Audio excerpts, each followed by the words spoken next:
Very good morning and thank you to all of you and very warm welcome to Vinita ji for joining early morning as a keynote speaker. Uh, I have certain announcements before we proceed on agenda.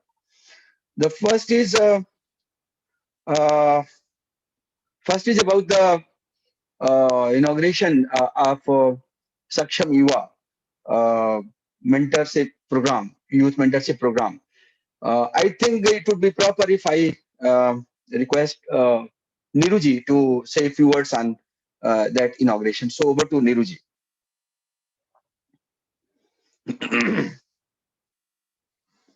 Niruji? Yeah, Colonel Mishra, this is a real sudden command you have given to me.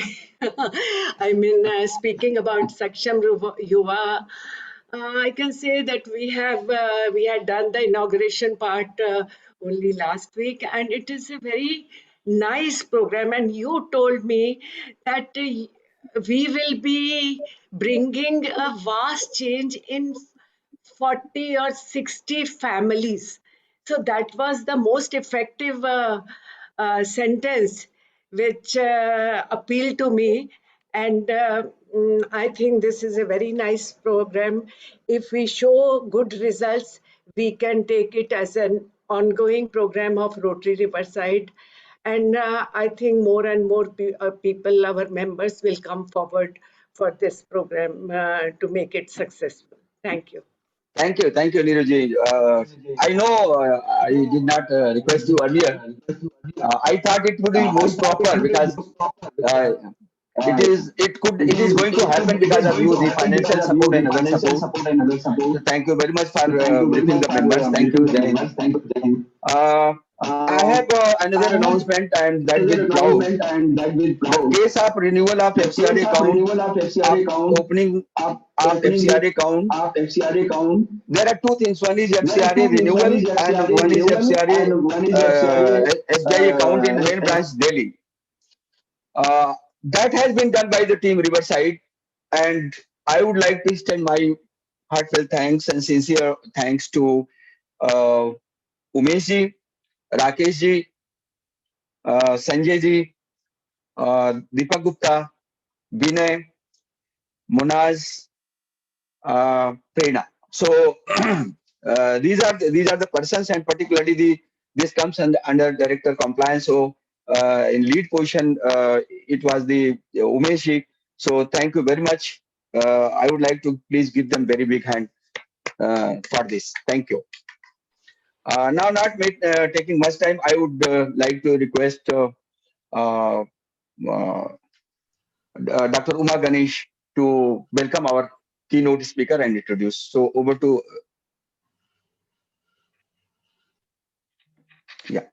Thank you very much, Colonel Mishra. Thank you very much, Colonel Mishra. Good morning, everybody. And especially warm welcome to Vinita Bajoria, who is our guest speaker for today's session. Vinita ji is a rare confluence of business acumen, education expertise, and spiritual knowledge. How else can I put her accomplishments in a simple statement? I've been wondering how to do it, but that's the essence of Vinita ji for all of us. You all have her background already with you, but just to share some highlights. In pursuit of education, she has attended academic education at Loreto College, ICFAI Hyderabad, IIM Calcutta, and the Harvard Business School. So you can see that her constant quest for education has taken her to various educational institutions from time to time. In terms of her business accolades, she has been instrumental in the transformation of the manufacturing processes at Nicco Cables, and she has been on the boards of Nicco Eastern, Continental Valves, Titagarh Wagons, and of course with Sourenee. Sourenee is a tea estate, and we were really privileged. Ganesh and I were privileged to be her guest, and we experienced her hospitality and a warmth in during our stay at that beautiful location near Darjeeling at Sourenee. And those of you who have not been to that location, I would strongly recommend making a trip to Sourenee, little hut cave from the usual places that we all visit in Darjeeling. And she is really the designer and the brain behind Sourenee Resort. So, continuing with her business accolades and education pursuits, she is currently involved with many industry forums like FICCI, CII. She is also intimately involved with IMA, IM Kozhikode. She's in the board of HPS Club.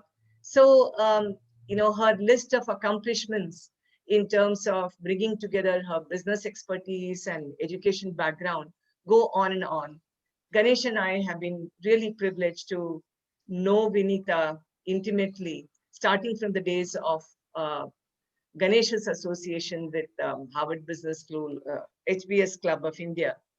And over the years, we have become good friends. We have met very often in Calcutta. She has been a host to us not only at Sourenee, but also in Calcutta. Especially during lockdown, we discovered a new facet of Vinita, which we were not aware of. Actually, Ganesh set up a group, a WhatsApp group called Vedanta and Quantum, wanting to explore the connects or the relationship, if any, between Vedanta exponents and quantum exponents with a small group of friends. Vinita was one of those who joined this group, although I'm not an active participant of this group.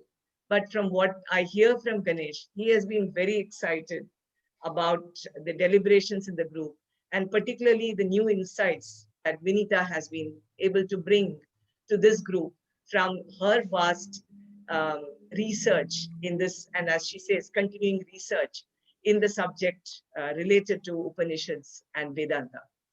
What is amazing about Vinita is that, when you all looked at the theme, Upanishads and what can we learn from Upanishads, one would have expected gray-haired person, somebody who is really old, who's going to come in and give us, share with us their wisdom and insights.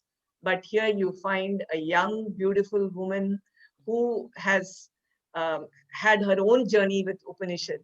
And she is the one who is going to present to us today her insights, her learnings from Upanishad. So despite all her accomplishments in the top echelons of business and education, today her quest is in the area of spiritual knowledge. Welcome, Vinita. We are all going to be here to listen to you. And thank you very much once again. I'm sorry, Ganesh could not be here, so I'm standing in for Ganesh. And I do not know whether I have done full justice to the background and to the introduction of Vinita ji.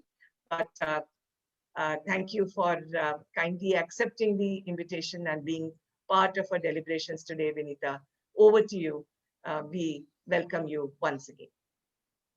Thank you so much, Uma, for the extremely generous introduction. I can't tell you how much I cherish and value my association with you and Ganesh.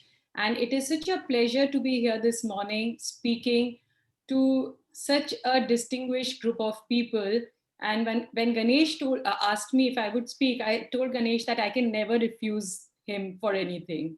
So I must say that I'm extremely excited to be here. And also my spiritual journey actually started, a scriptural journey, started a year back during lockdown.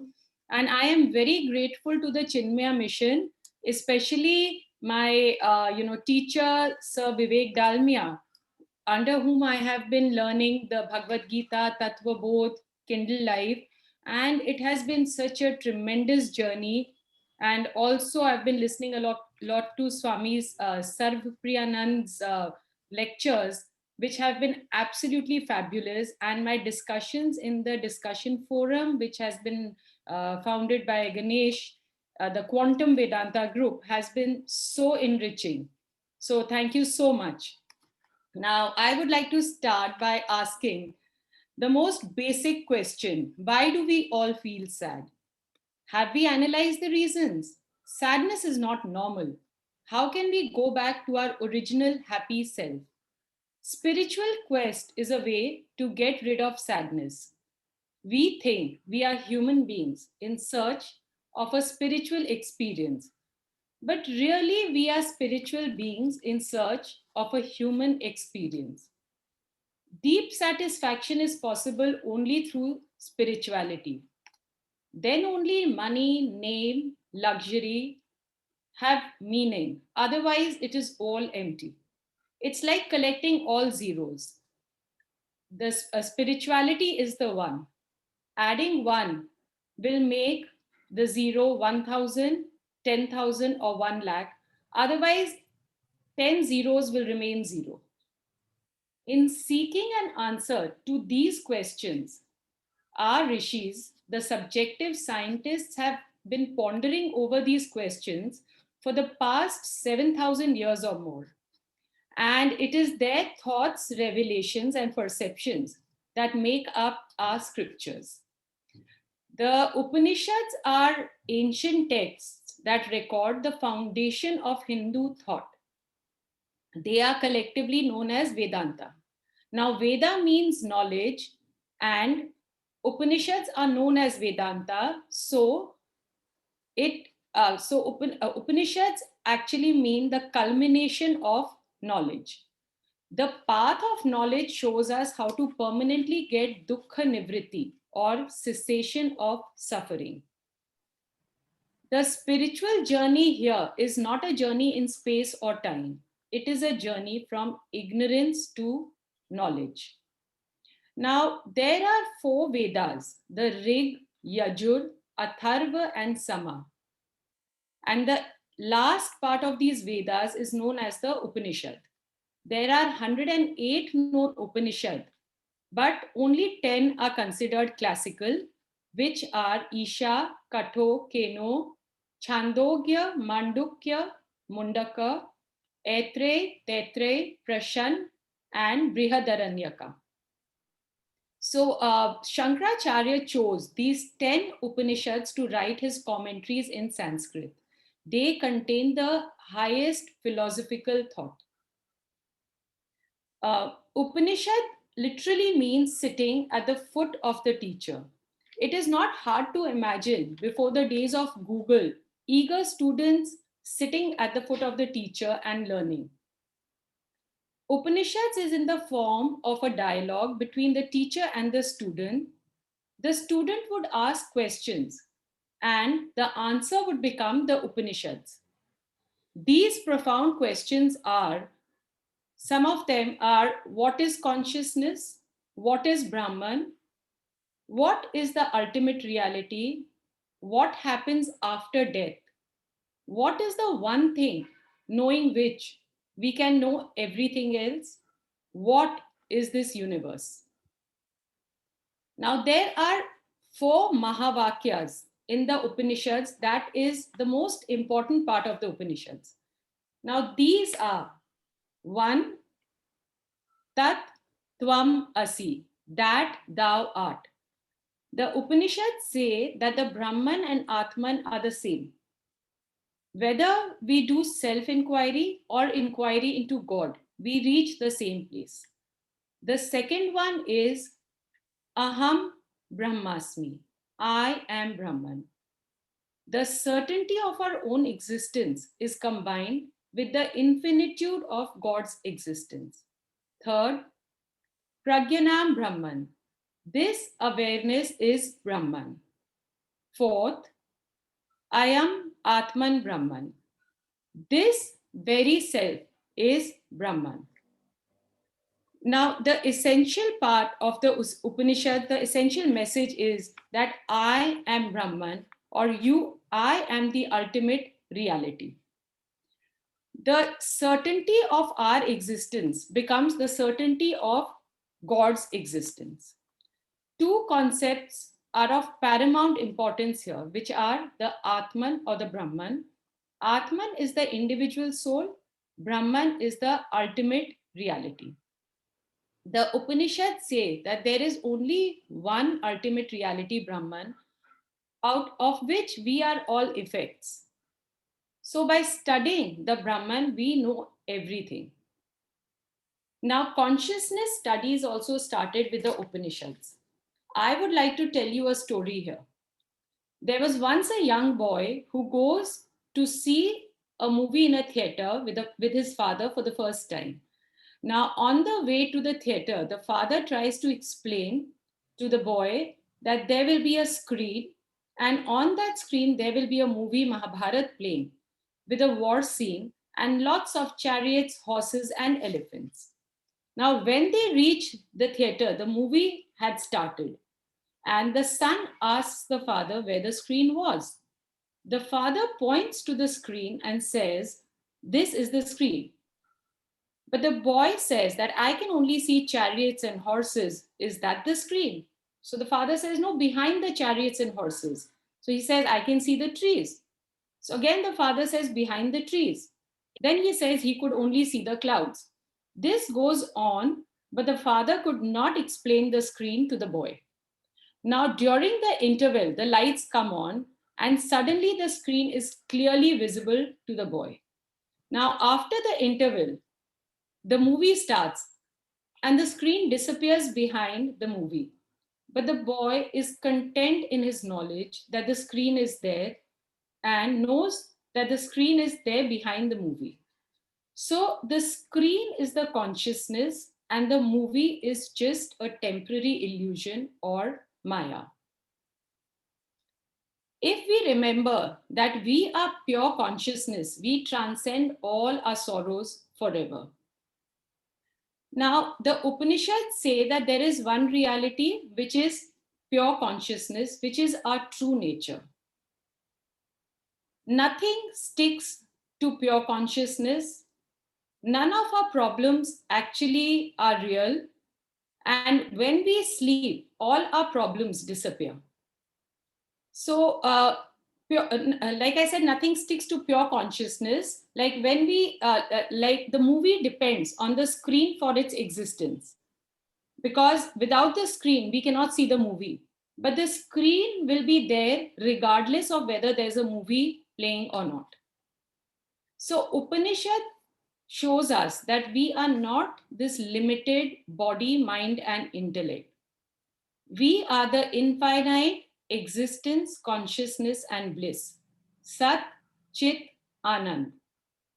Bhagavad Gita is also a collection of teachings from the Upanishads. So Bhagavad Gita is also the Upanishad. Swami Vivekananda said that human thought had reached its Himalayan peak in the Upanishads.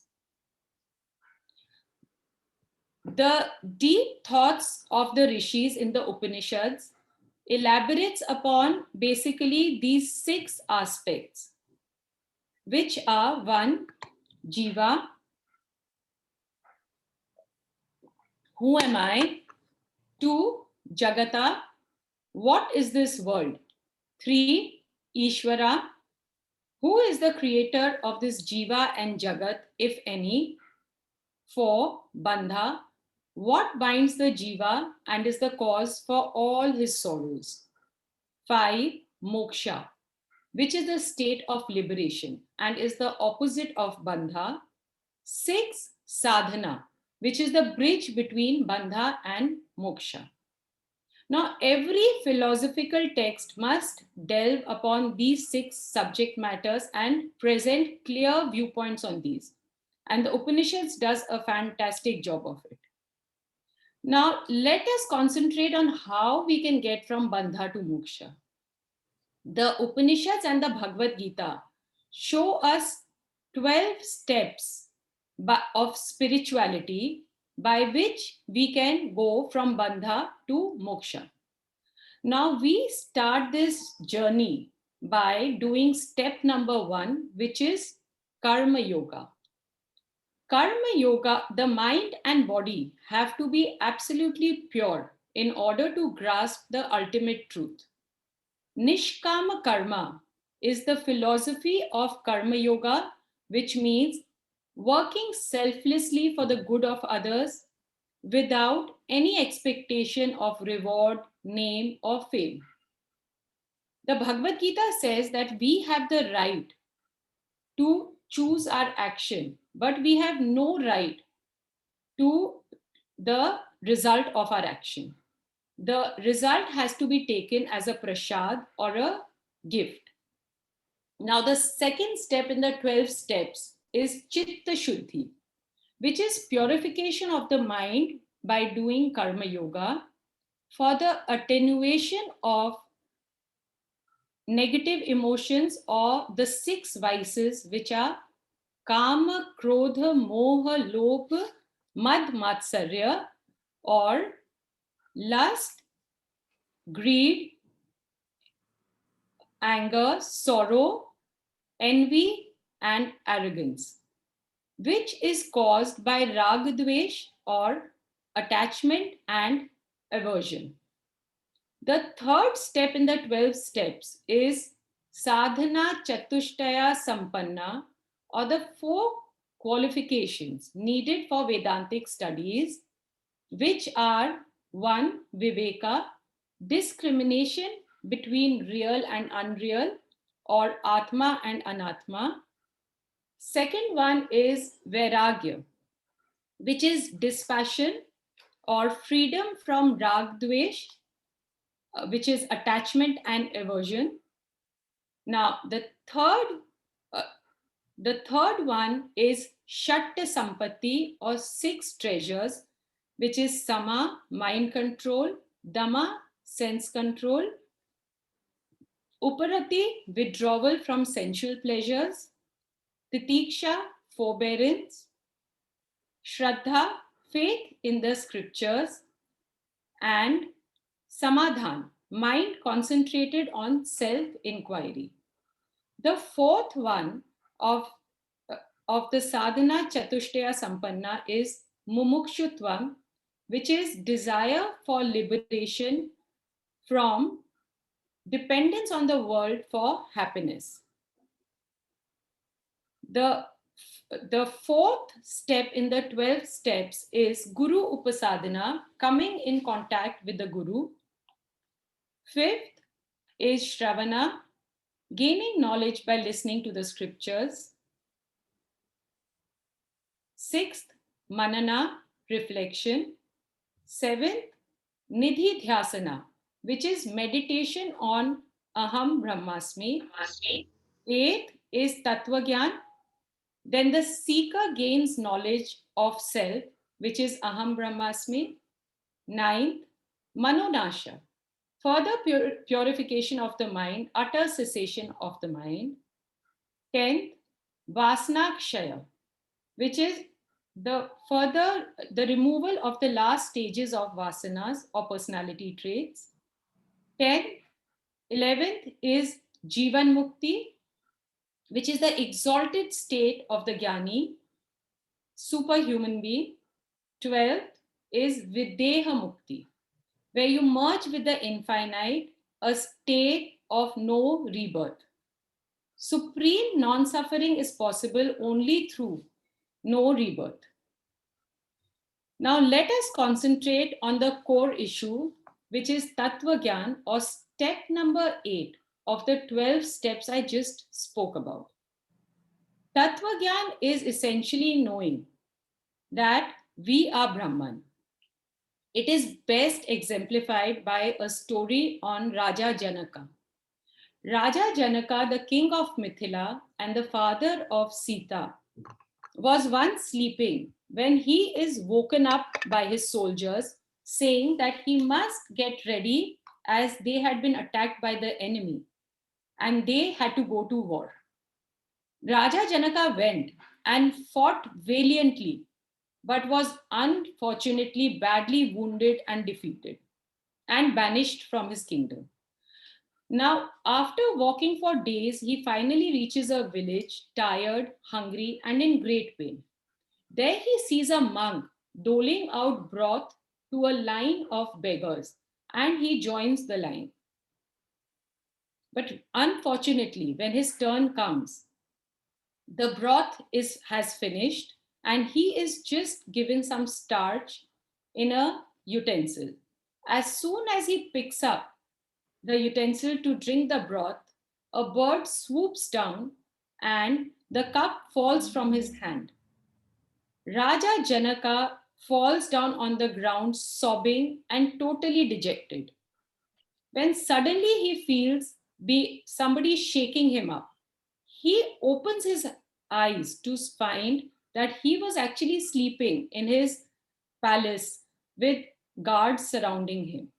Now, this experience really shakes him up, and he spends the next few days wondering whether his experience as a beggar was real, or his present experience as a king is real or a dream from which he will wake up to find out that he is really a beggar.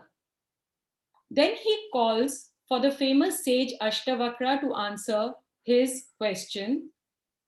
When Ashtavakra comes, Raja Janaka asks, Ye sach ya wo sach? Ashtavakra says, Na ye sach, na wo sach. Keval tu hi sach. Which means, he further explains that when you were experiencing your life as a beggar, could you have come back to your palace, back to your luxuries if you had wanted to? Janaka says no. And then he says that now that you're a king, can you go back and feel the misery or the poverty of the beggar if you want? He says no. But he says, but Raja, you, the experiencer, were you there experiencing the poverty of the beggar? And are you here experiencing the luxuries of the king? He says, yes. So he says that then neither that experience nor this experience is true. But you, the experiencer, is true because you were present in both the situations. So this answers Raja Janaka's question. And this is the essence of Tattva Gyan that we must all come to. Mandukya Upanishad has conducted an inquiry into self by looking at ourselves in 4 aspects.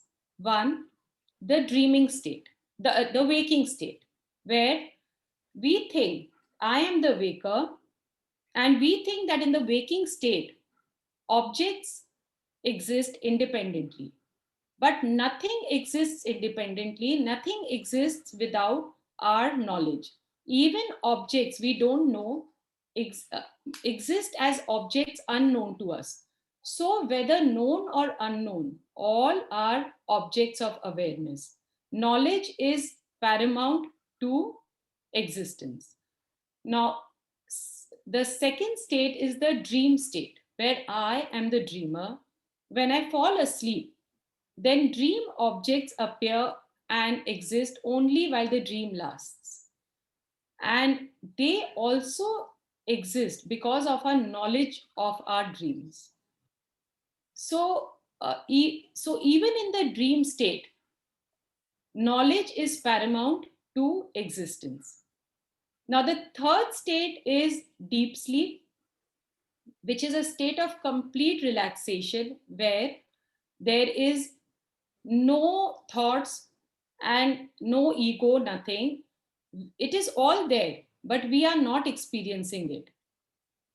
But it is also known as the causal state because it is in this state that the seeds of our waking and dreaming self are, and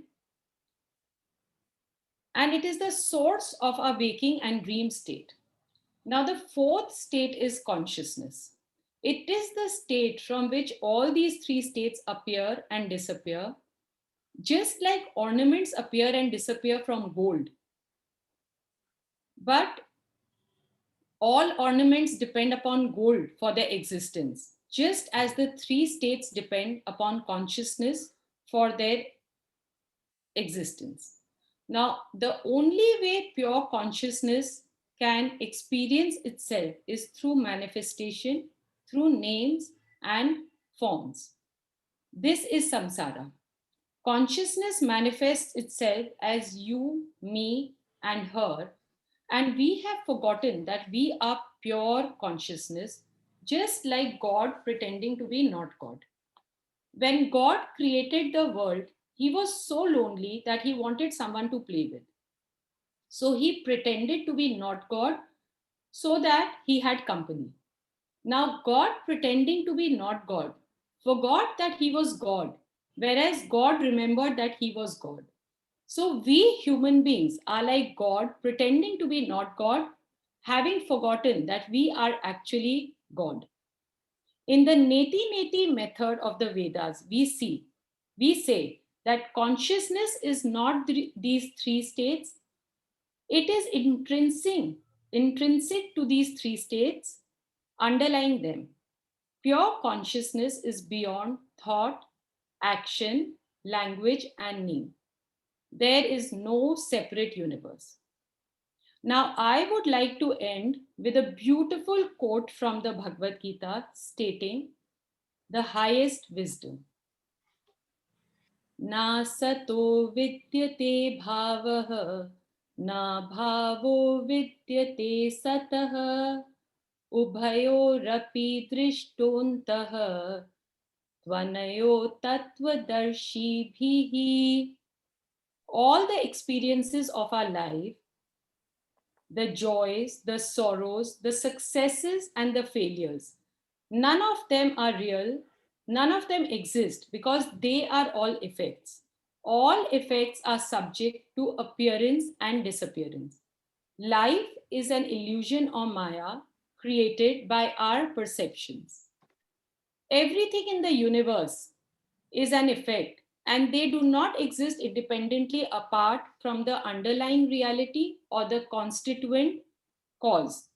Vedanta says we, the Brahman, are the reality, the cause, the isness. Everything else is borrowed. When we die, the body dies, but pure consciousness never dies. And Brahman never dies because its inherent nature is existence.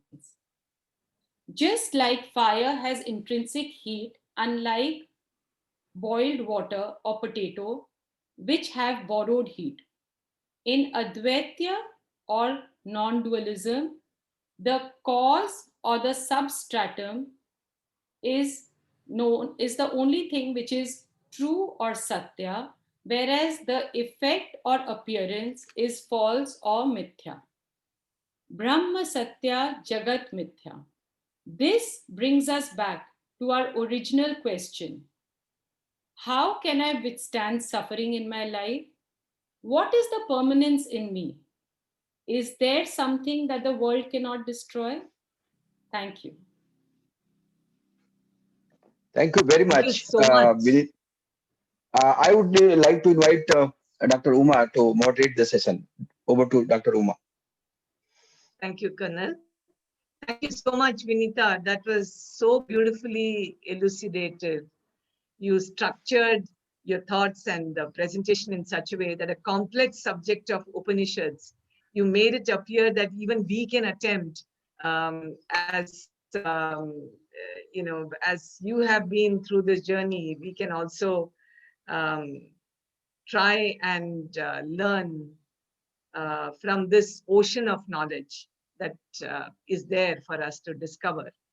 You peppered your presentation with multiple stories and beautifully brought out the essence of life, essence of ourselves, the consciousness, and how we need to think about the existence in this universe.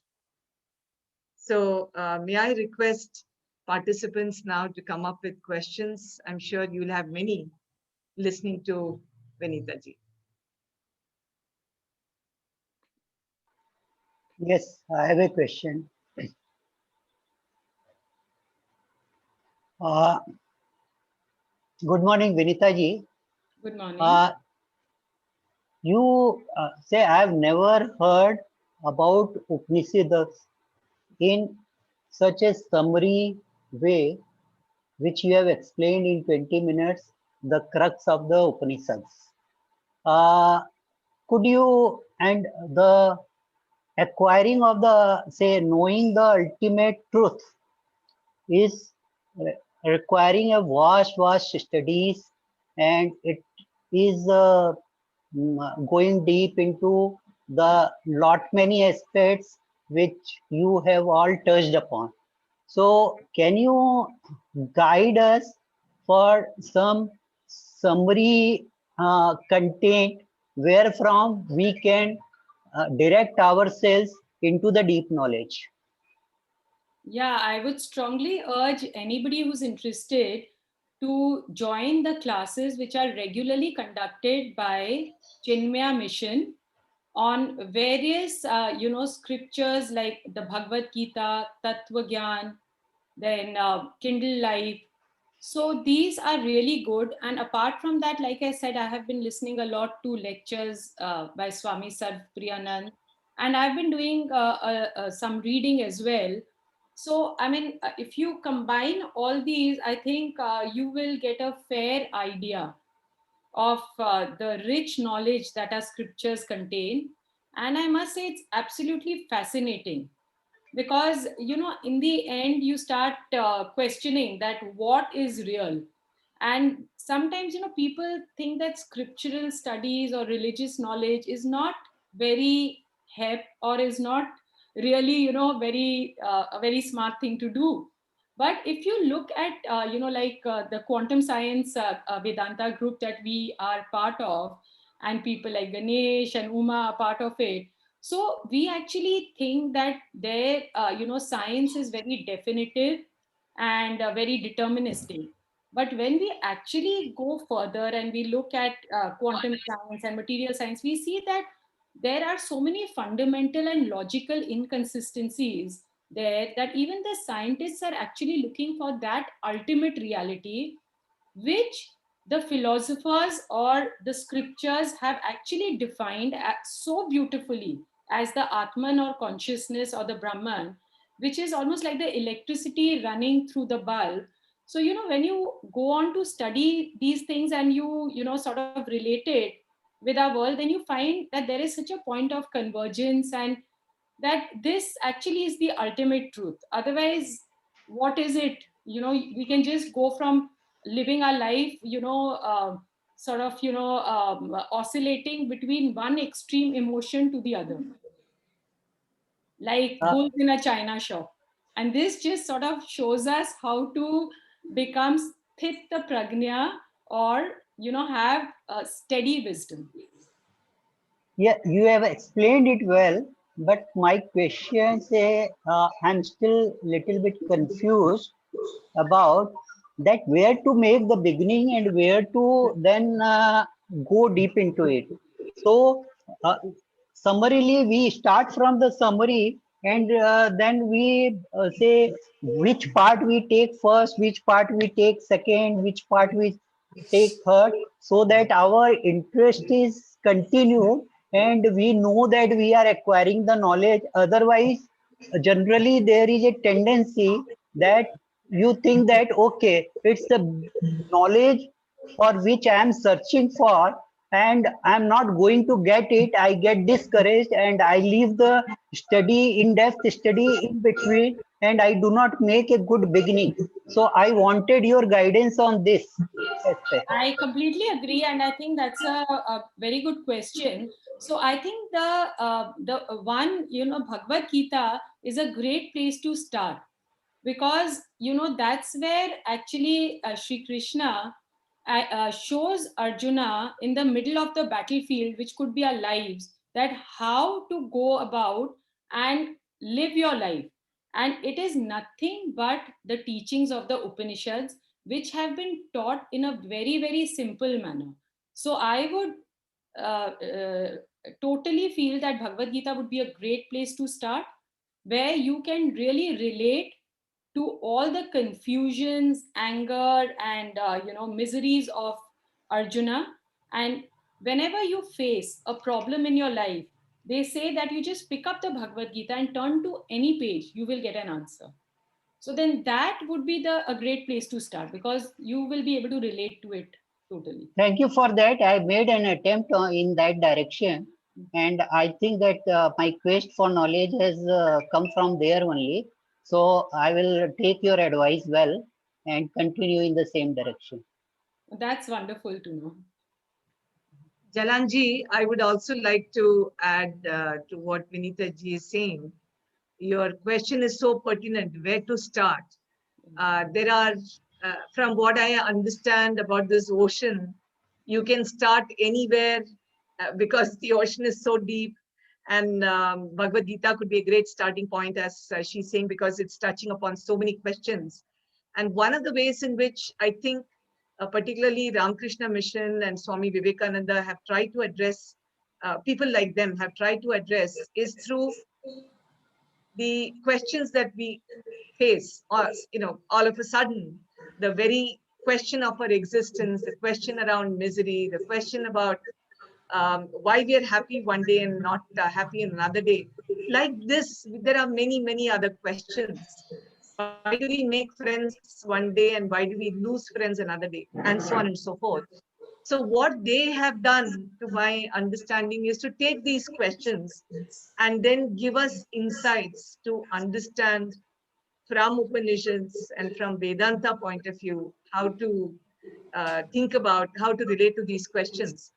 And in this context, I would like to share with you that my granduncle, that is my grandmother's brother, in the 30s, he got very influenced by Ramakrishna Mission, and he wanted to join the mission.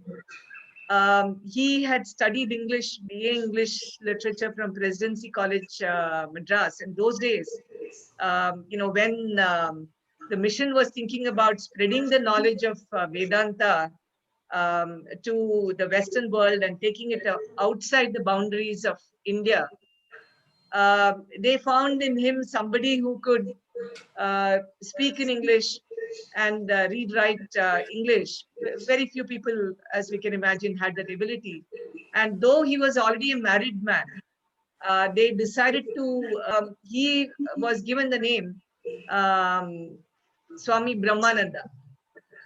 And he was sent across to Mauritius, and then later he went and set up the mission in London. And he seeded the idea of Vedanta and got the support of people like Romarola. And he came up with a magazine called Vedanta, which is still continuing. And through these magazine, he would pick up one question and answer that question from whatever he had learned about Upanishad. So similarly, we have been receiving magazines published by the Ramakrishna Mission from Calcutta, which also carry such insights. And so for some of us who want to go beyond the Bhagavad Gita, or do not have the ability to spend so much of time just focused on learning one Upanishad at a time, maybe that could be a small starting point. And then, we can move on to, like Vinita ji has done. She has spent a lot of time trying to understand not only the Bhagavad Gita, but Chandogya Upanishad as well. And she put across so beautifully the 4 key tenets of the Chandogya Upanishad, Mandokya Upanishad, that I'm now really excited to want to learn more about Mandokya Upanishad. So, sorry, a long answer to your question, Jalanji, but it just triggered my thoughts about Vedanta and how we could go for acquiring better knowledge. Any other question anybody else has? Thank you for that. See that we get so many small bullet messages online, even about Gita. 5 minutes in 5 minutes Gita ka saar, and 10 minutes Gita ka saar, and all that. And we listen to that, and we do not get anything out of that, and we do not get even curiosity to know more about the subject. So the subject has got to be, as Vinita has rightly put the subject and summarized the subject in 20 minutes, to give us enough, say, ignition to go for the knowing that knowledge or gaining the knowledge. So my point was that where from we get the summary part of it, which is not so summarized that we do not get the interest in the subject also, and at the same time we make a good beginning. So I wanted a perfect guidance on that part in particular. Great. I think what Uma has said and what you said about already having started your journey by studying the Gita, I think that would be a perfect start. And I think, Uma, that's a wonderful idea, because Ramakrishna Mission, Chinmaya Mission, they have like amazing newsletters and books, etc., reading which you could actually get an in-depth knowledge into a lot of Upanishad and Vedantic teachings. Thank you. Jailam has a question. Jailam. Yeah, I have a question. It is really wonderful listening to you, Vinita. Thank you. We in material world we believe that karma is important, and karma is your god. And when you start, I have made 2 attempts to learn Gita, and all this while I was thinking, if I get deep inside here, I had this fear that I will deviate from my purpose. How should we overcome this fear? That's exactly going back to the point I was trying to make, that we can live our lives oscillating between one extreme emotion to the other. And if we have to become, like I said, I use the word sthita prajna, which means a man of steady wisdom. So, you know, what they say is Gita answers questions on how a sthita prajna conducts himself when he's waking, when he's in samadhi, when he's walking. So what Gita says is that everything in the world goes on. You know, there will be joy, sorrows, ups, downs, successes, failures. But what the Gita and the scriptures do is they steady your mind so that you are unaffected by all this, knowing that all this is just an illusion or maya.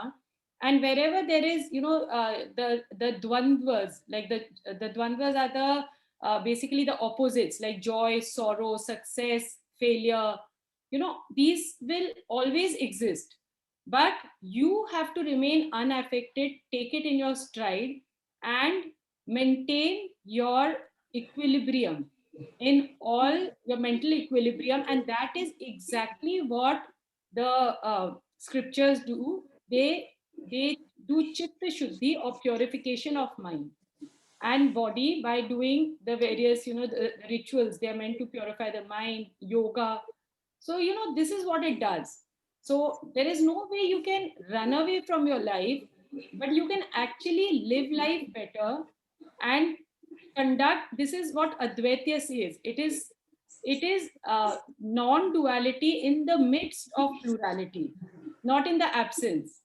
So as you will see that Lord Krishna is also asking Arjuna to fight, but to fight with an equipoise whereby he is not affected and does not think first about the loss or the gain. He thinks or the winning or the losing, but thinks about the task at hand. So that is exactly what the scriptures do. They help you live life better, not run away from life. Yeah, and my next question, thank you so much. My next question is, I mean, we do use a lot of fundas from Gita, I mean, you know, in our business also. But at the same time, do you think, maybe my attempt was reading Gita from the book, do you think that Guru is must to explain it better and better understanding? Definitely, definitely. That's why I refer to my guru, you know, like Sir Vivek Dalmia, you know, and there are wonderful classes being conducted. So, what happens is Guru is must, because there are so many questions which we have, which can be answered, for which, we don't have the patience or the, time to, search through so many various books, whereas the Guru is there like a ready reckoner. Yeah, true, true. Thank you.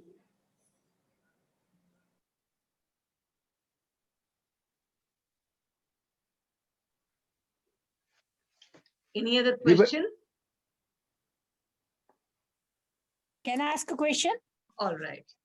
Yes, please, Anuradha ji. Please go ahead. Uma, it was great to organize this session.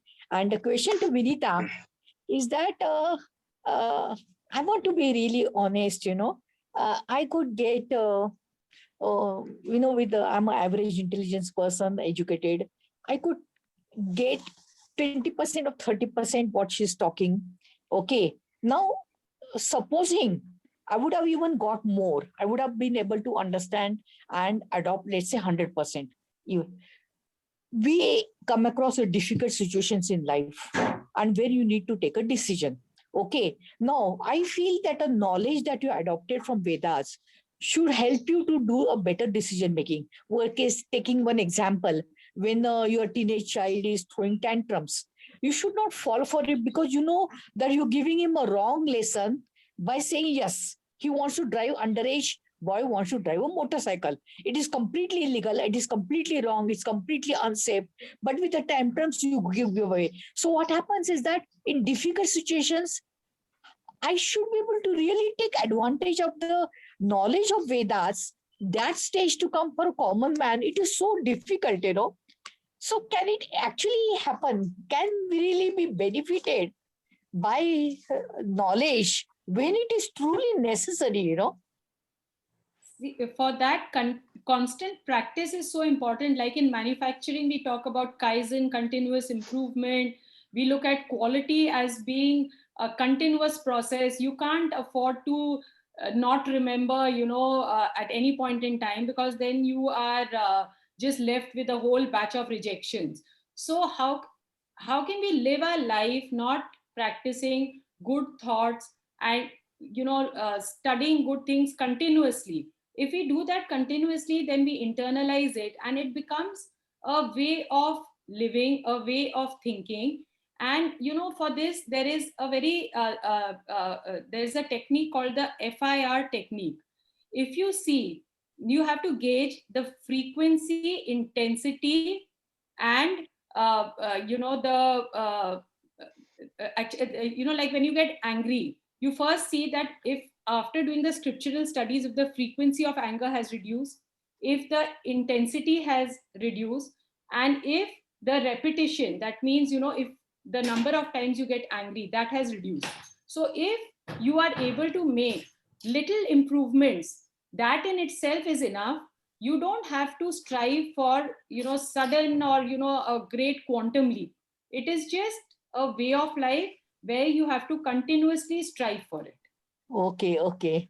I think that's what we miss out. We are so busy in our day-to-day life that we miss out on the greater, purposes in life, I think. Thank you, Vinita. So as a last question before we wrap up, I'd like to ask this question, Vinita, picking up from what Anuradha ji just spoke about. You see, yes, I agree with you, the continuous way of life, that's what Vedanta should do to you. But in order for us to practice or live up to those tenets, should we also have other members of the family or the immediate environment? Like she gave this example of the child being spoiled. So both parents need to be aligned with the same approach. I mean, if, for example, you are mentioning about Vedanta approach, how important it is to get aligned in terms of that sort of a thinking.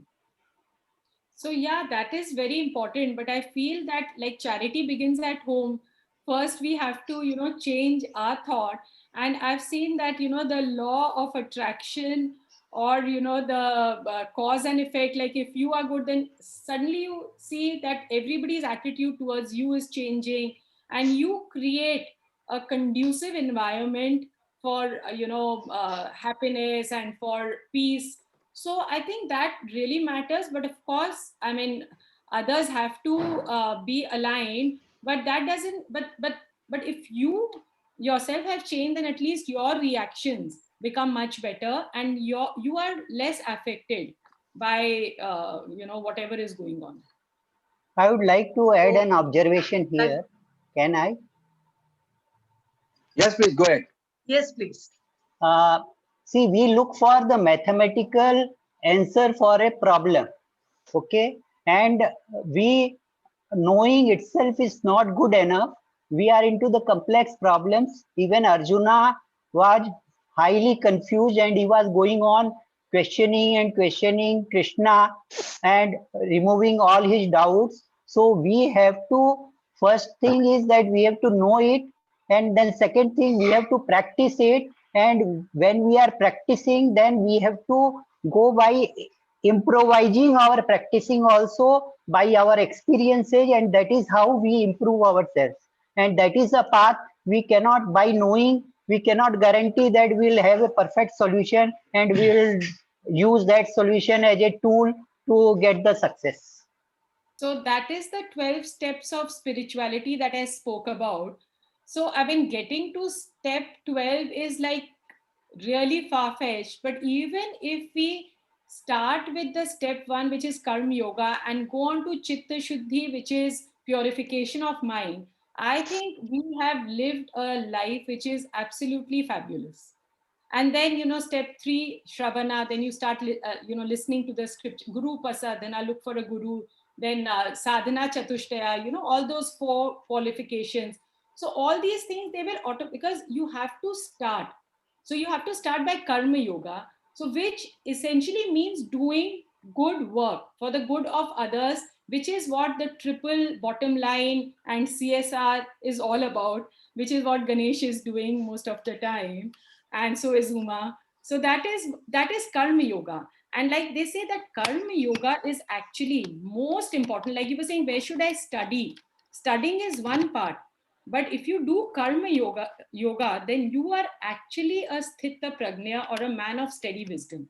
Then as it is, your mind and body are purified, and you are so ready to gain the ultimate knowledge or the scriptural knowledge. And then the journey of your life becomes so much better, that we can't keep looking at the pot of gold at the end of the rainbow. We have to enjoy the rainbow as well. Vinita, Thank you so much. Thank you. Vinita, you have said about 12 stages. So where do we get these 12 stages summarized somewhere? Yeah, these 12 stages have been spoken about in the Bhagavad Gita and the Upanishads. So if you Google it, you'll find it. It starts with karma yoga and ends with videha mukti, which is the state of liberation or moksha. So 12 stages of what? I have to Google. This is called the 12 stages of spirituality. Starts with karma yoga, then Chittashruthi. Okay, then the got it. Qualifications, shravana. Got it. So it just goes on. Got it. Thank you. Thank you very much, Vinita, for that wonderful exposition.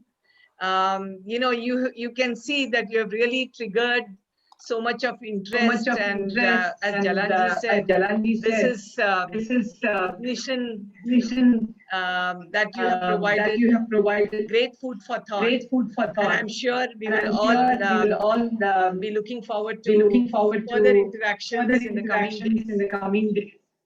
With you on the subject of Vedanta, continuing on this journey of discovering more for ourselves. And as Ganesh has put out this message, whoever else is keen to know more about this subject, you are welcome to join this 1-hour discussion that Vinita, Ganesh, and others have been continuously having on the subject of Vedanta and quantum. So thank you very much, Vinita, for making the time for this fantastic session. And we look forward to further interactions with you in the coming days. Over to you, Colonel Vishal. Thank you, Vinita ji. Thank you, Dr. Uma. Uh, before I proceed further, there are some guests. Nandu Kulkarni is there, Srinivas ji is there, Ranga Guru Swami is there, Renu. I would like to extend very warm welcome and thanks in the early morning to join our session. And now it's time for extending formal vote of thanks. So I would like to invite Lieutenant Niru Goyal. She is Director Service Project. Over to Niru ji. Thank you, Colonel Mishra, that you have chosen me for extending a formal vote of thanks to our very special guest speaker of today, that is Ms.Vinita Bajoria. Probably you may be knowing that I have started a group where the members do the self-study of Veda and Upanishads on a regular basis. I think that's why you have chosen me. I heard that Rotarian Ganesh and Uma is instrumental for organizing today's lecture. So I would love to extend a big thank you first to Dr. Ganesh and Uma. And Vinita, you are really lucky that God has shown you this path. And the way you sailed us through Upanishads, it was lovely journey of approximately 45 minutes. Upanishads are indeed fountainhead of knowledge. Most of the time, one feels amazed going to the layers of deep philosophy. One definitely feels proud to encounter the unimaginable level of our ancient culture, but though many times difficult also to penetrate the wisdom hidden in the scriptures. But you have given a ray of hope today by choosing this subject, this knowledge which vanished somewhere on the course of time from our lives. But the stage will come when we will realize the value of our cultural wealth and start taking advantage by adopting it as a everyday guidelines. I know it's difficult to nowadays the situation is such that it is difficult to include this knowledge of the old scriptures in our schools. But corporates can come forward and promote Ved and Upanishads in different organizations.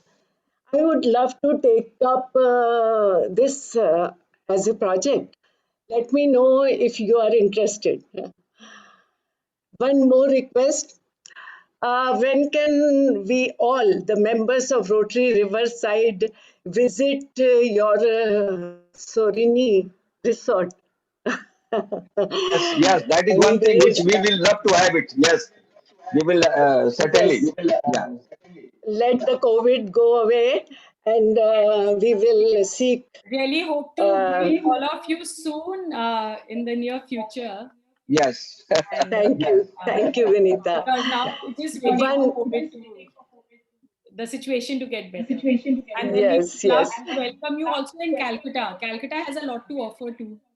So I would love to Yes, meet you in Calcutta, all of you, and take you to Belur Math, where you have, that's so nice. it's so beautiful. The- So we'll do that. yeah. We'll do Darjeeling. We'll definitely do that. Thank you so much. Thank you. And one more request.